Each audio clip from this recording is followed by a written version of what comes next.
Comment poser des lames ou des dalles vinyles à clipser, niveau de difficulté, un marteau.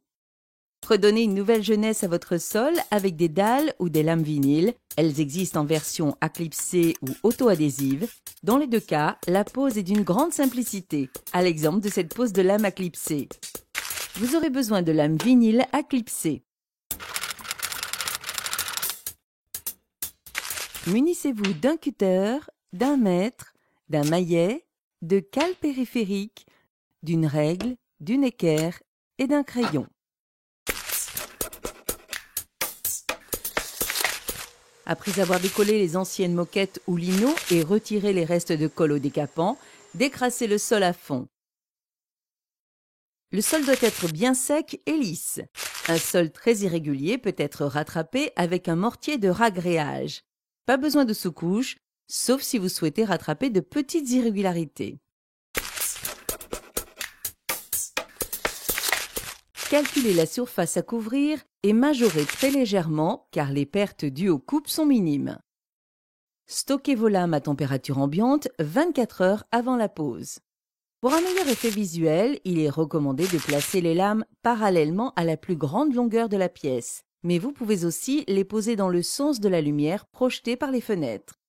Pour ménager un espace de dilatation en périphérie de la pièce, interposez des petites cales de 5 mm à la verticale le long des murs.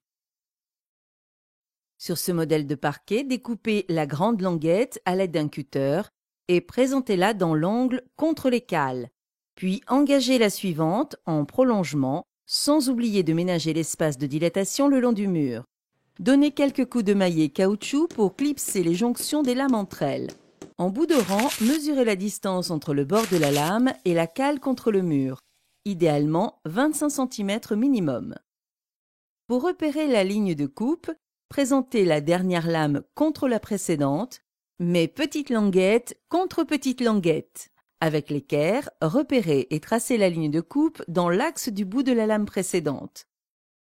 Marquez la coupe par un ou deux traits de cutter adossés à une règle métallique, puis pliez pour casser net. Arrangez-vous pour conserver un décalage d'un tiers de lame d'un rang sur l'autre. Présentez la lame pour bien l'engager dans le système de rainure, puis poussez à fond pour clipser. Placez la lame suivante avec les rainures de jonction bien en regard l'une de l'autre. Poursuivez rang par rang.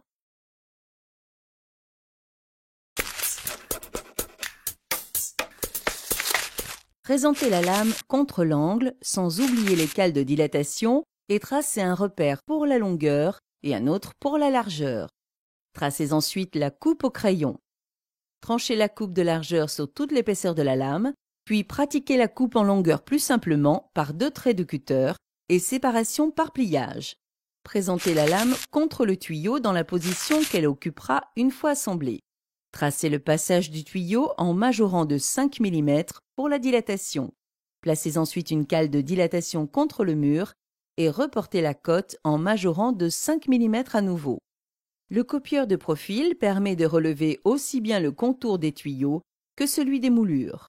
En fin de pose, pour la découpe du rang longeant le mur, alignez une lame sur la rangée précédente, puis posez dessus une autre lame que vous ferez glisser vers le mur jusqu'à venir embuter contre les cales de dilatation. Suivez le bord de lame pour tracer la coupe.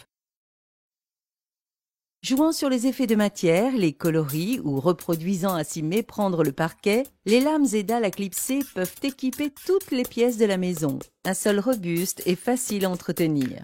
Une question, un doute, un conseil? Contactez le 0810 634 634.